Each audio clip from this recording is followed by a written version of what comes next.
Everyone, welcome to my class. आज हम पढ़ेंगे metals and non metals class 10th chemistry का topic chemical properties of metal. Okay, physical properties हमने last class में देखी थी, जहां पर हमने मेटल्स एंड नॉन मेटल्स का डिफरेंसेस को डिस्कस किया था और उनकी प्रॉपर्टीज के बारे में जाना था। आज हम देखेंगे कि केमिकल प्रॉपर्टीज क्या होती है मेटल की। मेटल्स की जो भी केमिकल प्रॉपर्टीज होती है वो नॉन मेटल से क्या होती है, एकदम डिफरेंट होती है। ठीक है, तो आज हम केमिकल प्रॉपर्टीज डिस्कस करेंगे मेटल्स की, जिसमें फर्स्ट हम देखेंगे reaction of metal with oxygen.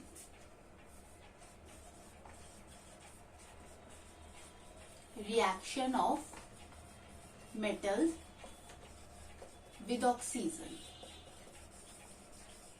जो कि कहां पर प्रेजेंट होती है, एयर में। ठीक है, तो जब मेटल्स ऑक्सीजन के साथ रिएक्ट करते हैं, ठीक है, जो ऑक्सीजन एयर में प्रेजेंट होती है, तो क्या होता है, तो जब मेटल होता है, ओके, जब ये oxygen which is present in air, जो एयर में प्रेजेंट है, जब ये इसके साथ रिएक्ट करेगा तो ये बनाएगा मेटल ऑक्साइड। ठीक है, तो ये बनाता है मेटल ऑक्साइड। और यहां पर ये जो मेटल ऑक्साइड बनता है ये बेसिक होता है नेचर में। ठीक है, बेसिक मतलब क्या होता है कि ये क्या करता है, रेड लिटमस ब्लू कर देता है। ठीक है, बेसिस क्या होते हैं, red litmus blue, litmus paper को रेड लिटमस ब्लू कर देते हैं। ओके, अब यहाँ पर एक चीज आती है कि जो हर मेटल होता है वो डिपेंड करता है कि उसकी ऑक्सीजन के साथ रिएक्शन किस तरीके की होती है। ठीक है, सम मेटल्स, कुछ मेटल्स ऐसे होते हैं, some metals react with oxygen very rapidly. मतलब कुछ ऐसे मेटल्स हैं जो ऑक्सीजन के साथ जस्ट ओपन करने पर ही रिएक्शन देते हैं, एकदम रिएक्ट हो जाते हैं, बर्न हो जाते हैं। ठीक है, लेकिन कुछ ऐसे मेटल्स होते हैं जिनको आपको हीट करना पड़ता है, उसके बाद वो रिएक्शन शो करते हैं, या कईयों को बहुत स्ट्रॉन्ग हीटिंग देनी पड़ती है, या कईयों को इवन बहुत प्रोलॉन्ज्ड हीटिंग देनी पड़ती है। ठीक है, some metals with oxygen on heating, ठीक है, और some metal react with oxygen on strong heating. ठीक है, तो कई मेटल्स को जो ऑक्सीजन के साथ रिएक्ट बहुत रैपिडली रिएक्ट करते हैं रूम टेम्परेचर पर, सिंपल रूम टेम्परेचर पर, उन्हें कोई भी आपको हीट देने की जरूरत नहीं है। लेकिन कई ऐसे मेटल्स होते हैं जिनको आपको हीट करना पड़ेगा और कईयों को इवन स्ट्रॉन्ग हीटिंग आपको देनी पड़ेगी। तो ये इन्हीं के ऊपर बेस्ड होती है इनकी रिएक्टिविटी, कि कौन कितना ज्यादा रिएक्टिव है। जो बहुत जल्दी, ऑब्वियस सी बात है, जो मेटल रैपिडली रिएक्ट कर जाएगा ऑक्सीजन के साथ वो हाई रिएक्टिव होगा। जो ऑन हीटिंग हो रहा है वो इससे उसकी जो वो होगी रिएक्टिविटी कम हो जाएगी, और जो स्ट्रॉन्ग हीटिंग पे होगा अगेन उसकी रिएक्टिविटी इससे भी क्या होगी, कम होगी। तो ये होता है रिएक्टिविटी डिक्रीजेस, इस तरीके से डिक्रीज करती है। ठीक है, ठीक है, अब यहाँ पर ये चीज हो गया। अब यहाँ पर देखना कि ये जो यहाँ पर जो मेटल्स होते हैं, जब वो ऑक्सीजन के साथ रिएक्ट करके जो मेटल ऑक्साइड्स बनाते हैं, जनरली जो ये जो मेटल ऑक्साइड्स होते हैं ना, ये सारे ही मेटल्स के, ज्यादातर ये जो मेटल ऑक्साइड्स होते हैं ये वाटर के साथ डिसॉल्व नहीं होते। तो most of the metal oxides do not dissolve with water.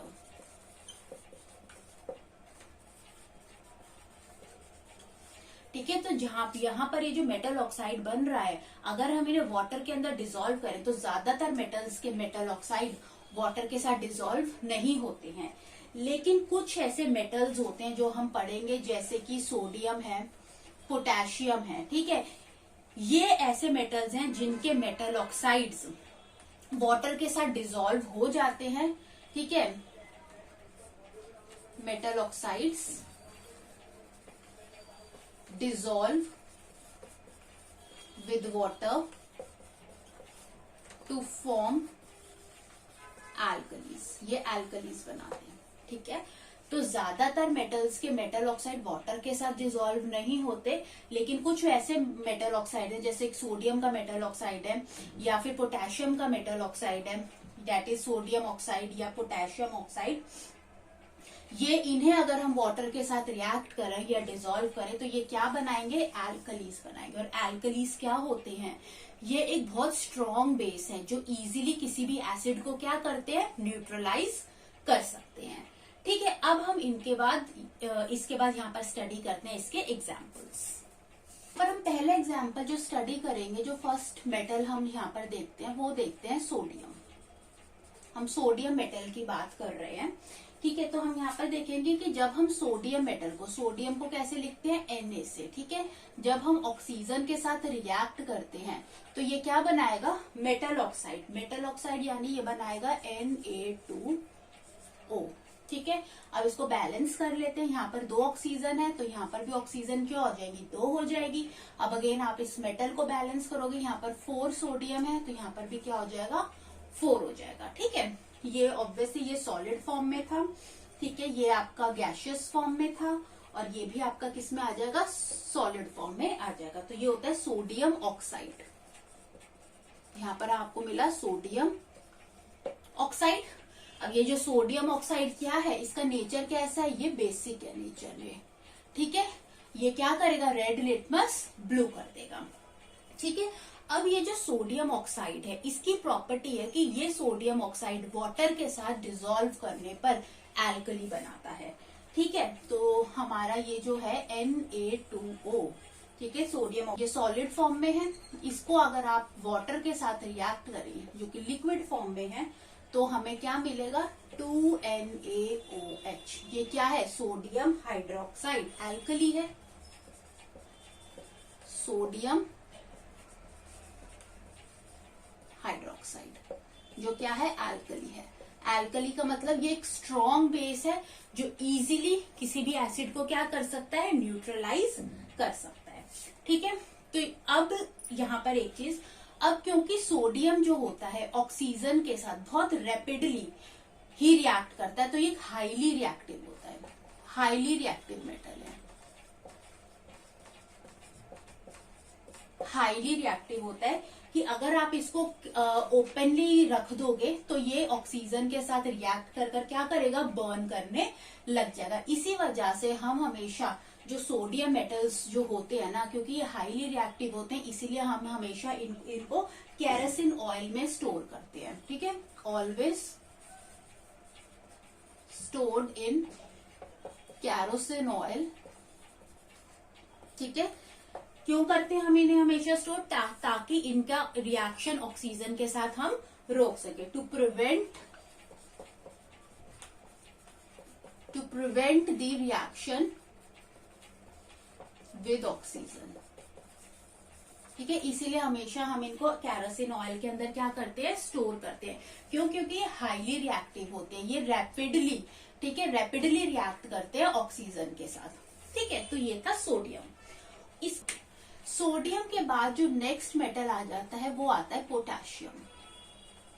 Potassium जिसका सिंबल क्या होता है, के होता है। ठीक है, पोटेशियम जो के है ये भी हाईली रिएक्टिव मेटल है। जैसे सोडियम है वैसे ही पोटेशियम है, ये भी हाईली रिएक्टिव होता है। ये मेटल भी ऑक्सीजन के साथ बहुत रैपिडली क्या करता है, रिएक्ट करता है। विदाउट आप रूम टेम्परेचर पर ही रिएक्ट करेगा। ठीक है, तो पोटेशियम ले लो के, जब हम इसको ऑक्सीजन के साथ रिएक्ट करेंगे तो हमें क्या मिलेगा, K2O। आप इसको बैलेंस करो, यहाँ पर क्या आ जाएगा, 4K आ जाएगा। तो यहाँ पर क्या बनाया इसने, पोटेशियम ऑक्साइड। पोटेशियम ऑक्साइड बनाया और ये कैसा है, बेसिक है नेचर में। अब हमने बताया था कि ज्यादातर मेटल्स के ऑक्साइड क्या होते हैं, वाटर के साथ रिएक्ट नहीं करते, लेकिन सोडियम और पोटेशियम के जो ऑक्साइड्स होते हैं ये वाटर के साथ रिएक्ट करके क्या बनाते हैं, एल्कली बनाते हैं। तो जब K2O रिएक्ट करेगा वाटर के साथ तो हमें क्या मिलेगा, KOH। ठीक है, KOH। अब इसे बैलेंस कर लो, यहाँ पे मिलेगा 2KOH। ठीक है, तो यहां पर इसने क्या बनाया, पोटेशियम हाइड्रोक्साइड,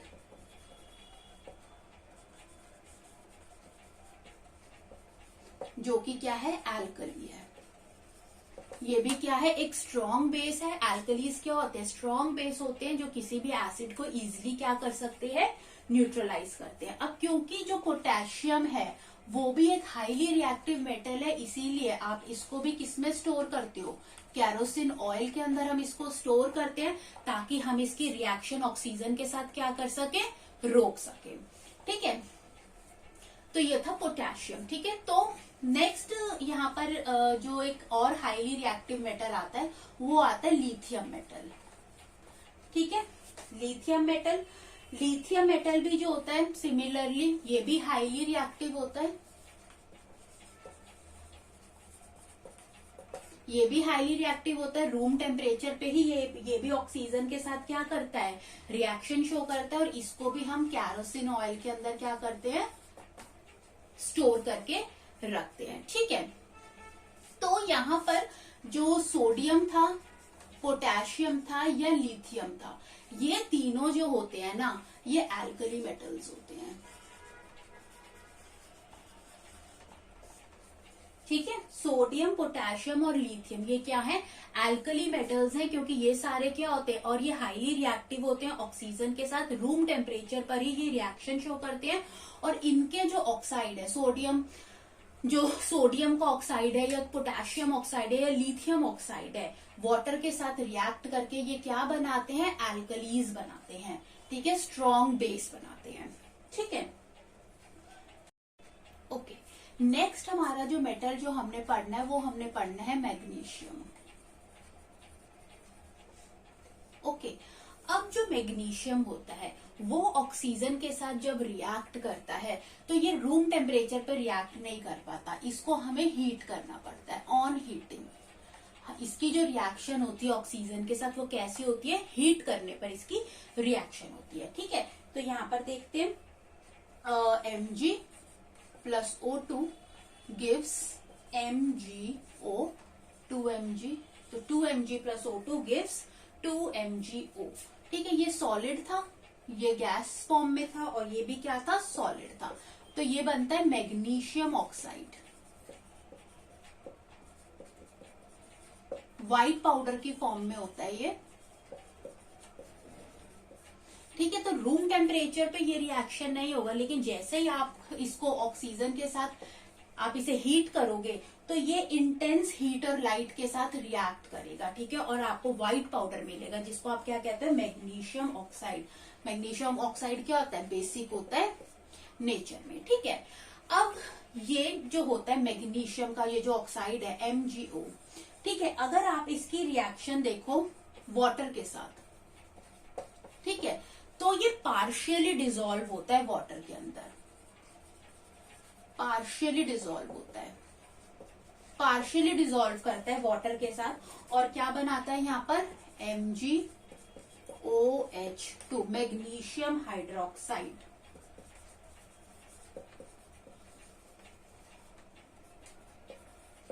ठीक है, तो अब यहाँ पर एक देखो, यहाँ पर दो चीजें आ गई कि सबसे पहले जो मैग्नीशियम है ऑक्सीजन के साथ वो रिएक्शन तो दे रहा है, लेकिन कैसे दे रहा है, ऑन हीटिंग दे रहा है। इसीलिए मैग्नीशियम जो होता है, मैग्नीशियम इज लेस रिएक्टिव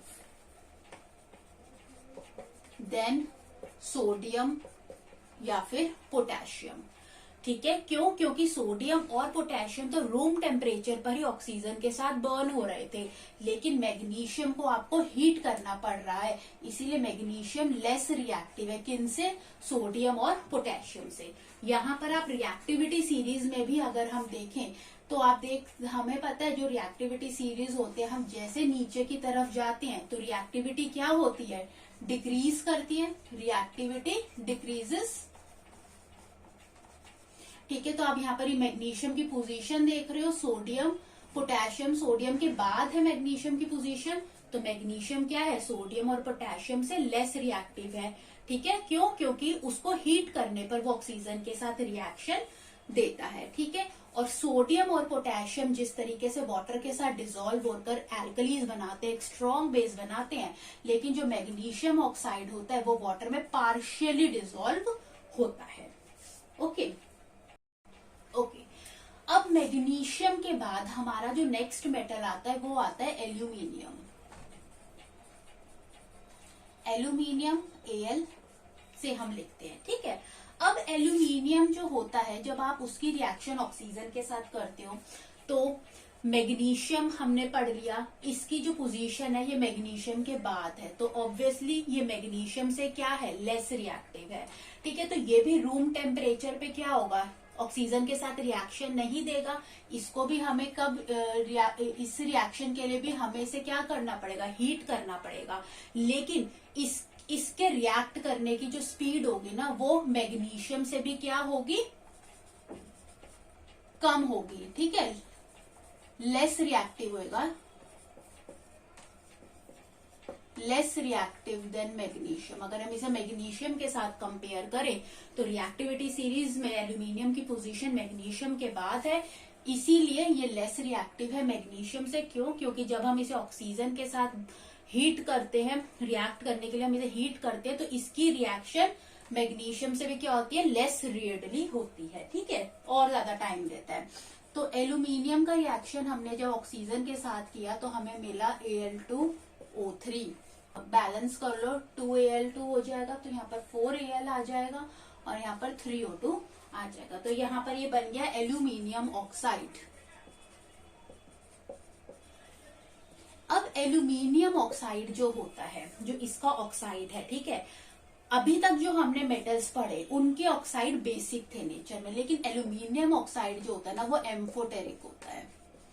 मतलब ये एसिड की तरह भी बिहेव करते हैं और बेसिक की तरह भी बिहेव करता है। तो ये both acidic and basic behaviour होता है इसमें, ठीक है।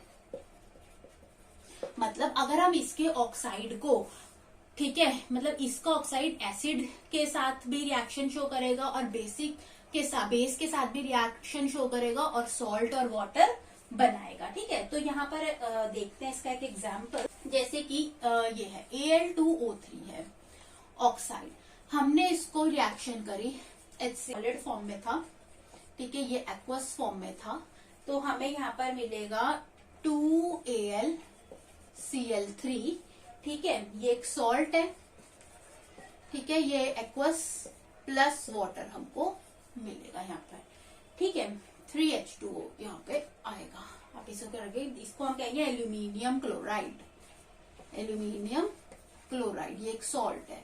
अब अगर आप इस रिएक्शन में देखो कि हमने यहाँ पर ये जो रिएक्शन करी, अब ये एक एसिड के साथ रिएक्ट किया है, तो यहाँ पर ये जो Al2O3 है ये एक बेस की तरह काम करेगा, क्योंकि एसिड और बेस की रिएक्शन से ही क्या बनेगा, सॉल्ट बनेगा, ठीक है। तो इसीलिए इसे एम्फोटेरिक बोला गया, यहाँ पर इसने बेस की तरह वर्क किया। अब एक और रिएक्शन देखते हैं, दिस इज ए बी, कि Al2O3 को सॉलिड, इसको आप, ठीक है, हमें यहाँ पर सॉल्ट मिलेगा,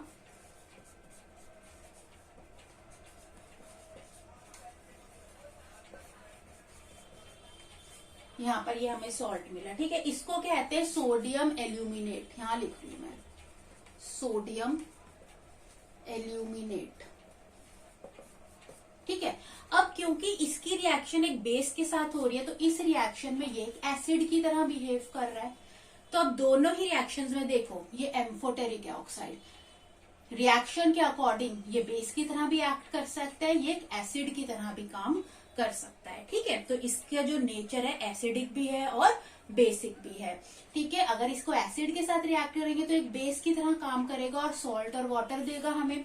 अगर हम इसकी रिएक्शन बेस के साथ कर रहे हैं तो ऑब्वियसली एक एसिड की तरह काम करेगा और हमें सॉल्ट और वाटर मिलेगा यहाँ पर, ठीक है। और एल्यूमिनियम का हमने बता ही दिया, क्योंकि इसकी रिएक्टिविटी सीरीज में इसकी पोजीशन मैग्नीशियम से क्या है, कम है, इसीलिए ये लेस रिएक्टिव है मैग्नीशियम से, ठीक है। ऑल्दो इसको भी हम हीट कर रहे हैं रिएक्ट करवाने के लिए, लेकिन इसकी जो रिएक्शन हो रही है वो लेस रेडली हो रही है देन मैग्नीशियम, ज्यादा टाइम ले रही है, ठीक है। इसके बाद एल्यूमिनियम के बाद हम देखेंगे जो नेक्स्ट मेटल हमने करना है वो है जिंक। ओके, नेक्स्ट मेटल आता है हमारा जिंक। ठीक है, जिंक को अगर हमने ऑक्सीजन के साथ रिएक्ट करवाना है तो इसके लिए हमें यहाँ पर स्ट्रॉन्ग हीटिंग देनी पड़ेगी। इसी वजह से जिंक को लेस रिएक्टिव माना गया है देन एल्यूमिनियम। आप अगर रिएक्टिविटी सीरीज में भी देखेंगे तो जिंक की पोजीशन एल्यूमिनियम के क्या है, बाद में है। इसीलिए एल्यूमिनियम के साथ अगर हम कंपेयर करेंगे तो जिंक क्या है, लेस रिएक्टिव है। ठीक है, तो हम स्ट्रॉन्ग हीटिंग पर जिंक क्या बनाएगा, जिंक ऑक्साइड बनाएगा। तो Zn plus O2 gives ZnO। ठीक है, 2, यहाँ ये 2 आ जाएगा। ठीक है, ये सॉलिड फॉर्म में होता है, ये गैसियस फॉर्म में होता है, और ये क्या होता है, सॉलिड फॉर्म में होता है। ठीक है, अब सिमिलर जैसे कि एल्यूमिनियम का जो ऑक्साइड था वो एम्फोटेरिक था, जिंक का भी ऑक्साइड क्या होता है, एम्फोटेरिक होता है नेचर में। अब आप एम्फोटेरिक का मतलब अच्छे से समझ चुके होंगे कि इसकी एसिड और बेसिक दोनों ही प्रॉपर्टीज होती है, एसिडिक भी होता है और ये बेसिक भी होता है नेचर में। ठीक है, तो अगर हम इस ZnO को देख लो, अगर हम इस ZnO को एसिड के साथ रिएक्ट करेंगे तो ये क्या बनाएगा, ZnCl2 प्लस वाटर। ठीक है, यहाँ पर ये क्या बना, जिंक क्लोराइड है, ये एक सॉल्ट है। ठीक है, तो अगर इसने एसिड के साथ रिएक्ट किया है तो ZnO क्या है, एक बेस की तरह काम कर रहा है। नेक्स्ट रिएक्शन, अगर हम इसकी एक बेस के साथ रिएक्शन करते हैं, ZnO को अगर हम NaOH के साथ रिएक्ट करते हैं, ठीक है, ZnO2, ठीक है, प्लस H2O। ठीक है, इसके साथ भी इसने यहाँ पर दी, तो यहाँ पर इसने क्या बनाया, सोडियम जिंकेट बनाया यहाँ पर। ठीक है, सोडियम जिंकेट। अब यहाँ पर आप इसकी रिएक्शन एक बेस के साथ कर रहे हो तो यहाँ पर ZnO क्या है, एक एसिड की तरह काम कर रहा है। ठीक है, तो एल्यूमिनियम और जिंक दोनों के ही ऑक्साइड्स क्या होते हैं, एम्फोटेरिक होते हैं नेचर में। ठीक है, नेक्स्ट जो मेटल हमने जिंक के बाद पढ़ना है वो हमने पढ़ना है आयरन। ओके, अब जिंक के बाद जो हमारा नेक्स्ट मेटल आता है वो आता है हमारा आयरन। आयरन का फॉर्मूला जो होता है सिंबल Fe होता है। ठीक है, अब जो आयरन होता है, ठीक है, इसकी रिएक्टिविटी सीरीज में देखें तो जिंक के बाद है आयरन। तो आयरन जो होता है लेस रिएक्टिव होता है than zinc, less reactive than zinc. ठीक है, और क्यों लेस रिएक्टिव बोला गया इसे जिंक से, क्यों, क्योंकि जब हम इसकी रिएक्शन ऑक्सीजन के साथ करते हैं तो स्ट्रॉन्ग हीटिंग पर भी आयरन रिएक्ट नहीं होता। Do not burn in air even on strong heating. होता है Fe प्लस O2। ठीक है, Fe प्लस O2 ये सॉलिड है, ये बनाता है Fe3O4। Fe3O4 जो होता है ब्लैक आयरन ऑक्साइड होता है। ठीक है, इसकी जो वैलेंसी होती है 2 भी होती है और 3 भी होती है। क्यों, क्योंकि ये मिक्सचर से बना होता है, फेरस और फेरिक, FeO प्लस Fe2O3 का मिक्सचर होता है ब्लैक आयरन ऑक्साइड हम इसे कहते हैं। इस रिएक्शन को आप बैलेंस कर लो तो ये 2 आ जाएगा और यहाँ पर 3 आ जाएगा। ठीक है, एंड द लास्ट मेटल जो हमें यहाँ पर स्टडी करना है वो आता है हमारा कॉपर मेटल। कॉपर को हम Cu से लिखते हैं। ठीक है, कॉपर भी जो होती है, अगर हम इसकी देखें, कॉपर भी जो होता है ना स्ट्रॉन्ग हीटिंग पर बर्न नहीं होता। ठीक है, do not burn on strong heating पर ये बर्न नहीं होता। इसको प्रोलॉन्ज्ड हीटिंग हमें देनी पड़ती है। प्रोलॉन्ज्ड, बहुत लंबे टाइम तक अगर आप इसे हीट करोगे तो ये रिएक्शन शो करेगा। अगर अब आप कॉपर की पोजीशन देखोगे तो ये आयरन है, ये रहा कॉपर। आयरन से भी क्या होता है, लेस रिएक्टिव होता है कॉपर। ठीक है, ओके, अब कॉपर की रिएक्शन यही होती है, कॉपर सॉलिड फॉर्म में है, जब ये ऑक्सीजन के साथ रिएक्ट करता है तो ये बनाता है कॉपर ऑक्साइड CuO। इसकी वैलेंसी क्या होती है, 2 होती है। कॉपर ऑक्साइड की वैलेंसी 2 होती है। इसे बैलेंस कर लो तो 2 हो जाएगा, यहाँ पर भी 2CuO आ जाएगा। ठीक है, तो यहाँ पर लिख लो रिएक्शन जो होता है इसका, reaction is less readily than iron. ठीक है, इसके बाद जो लास्ट में जो हमारे पास बचे हैं सिल्वर और गोल्ड। सिल्वर और गोल्ड जो होते हैं, सिल्वर एंड गोल्ड दोनों ही जो होते हैं ना, मतलब they do not react with oxygen, ये लीस्ट रिएक्टिव आ जाते हैं, लास्ट में आ रहे हैं। ठीक है, ये सिल्वर है और ये क्या है, गोल्ड है। ठीक है, Ag ये सिल्वर है और ये गोल्ड है, दोनों ही क्या है, रिएक्टिविटी सीरीज में लास्ट में है, इसलिए do not react with oxygen.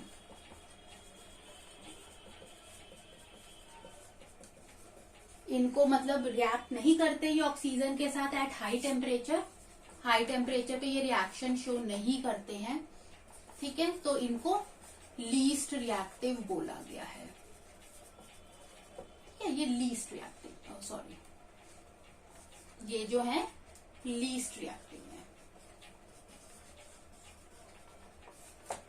तो ये हो गया यहाँ पर केमिकल प्रॉपर्टीज में, जब हमने डिफरेंट डिफरेंट मेटल्स की रिएक्शन देखी, किसके साथ, ऑक्सीजन के साथ। ओके, तो अगर आपको अच्छा लगा हो ये वीडियो तो आप इसे जरूर लाइक करें एंड सब्सक्राइब करें। Thanks for watching.